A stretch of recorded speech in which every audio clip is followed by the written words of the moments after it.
talk about how important that is to add value to people when you're serving your audience. I heard a stat the other day, it might have been you, that 70% of Americans want to be self-employed, but only 6% make that. So why do you think Yeah, that that is? wasn't me, but well, I think there are a whole bunch of reasons. One primary reason: most people have been programmed their whole lives. They've been programmed to become employees for somebody else. So the idea, and because to them, to most people, having a job feels more secure than starting a business, right? I like what Benjamin Franklin said, though. Benjamin Franklin said, if you seek security, you have no independence. So freedom and security are at odds with each other. Right. I like what Robert G. Allen said. He said, there are two doors in life. One is marked freedom, the other one is marked security. He said, if you choose the door marked security, you get neither. But if you choose the door marked freedom, you get both. Wow. I So love that. that's so good. Isn't it good? That's so good. And so when it comes to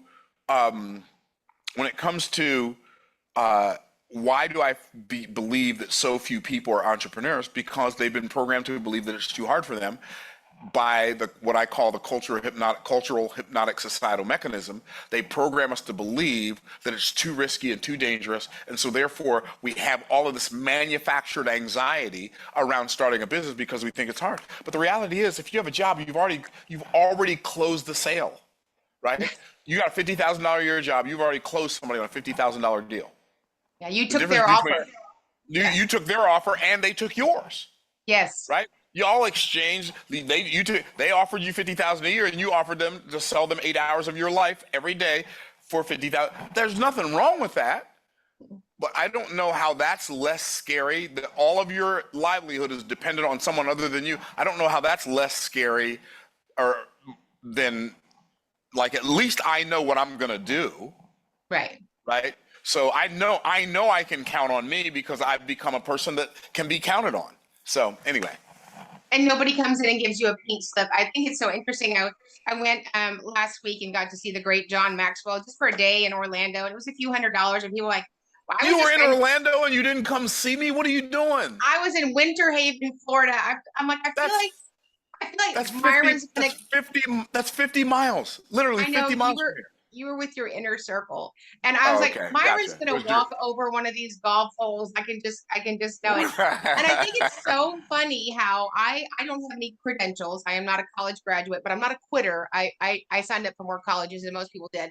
But it's amazing to me that people will send their kid to a 20-year college that indoctrinates them for $200,000, but won't spend $400 to go to a day of professional development.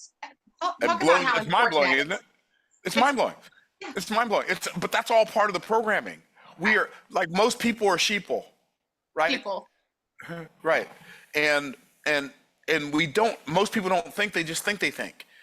And the reality is, you could, like, if you really cared enough, you could read a book that changes your life. I've read many books that have changed my life. I read a book last week, or week before last, that blew my mind, changed my life, and opened up so much understanding of me for me. You know what the name of the book was, Karen? The Gift of Dyslexia. It was so good. Oh, yeah. It was so good. Have you read it? No, but I know all of my kiddos that the special ed gift, that we all have to work so hard. Oh, it is. Oh, that book was so eye-opening and mind-blowingly good. So anyway, like the difference between where you are and where you'd like to be is exactly the same as the difference between what you know and what you haven't learned and implemented yet.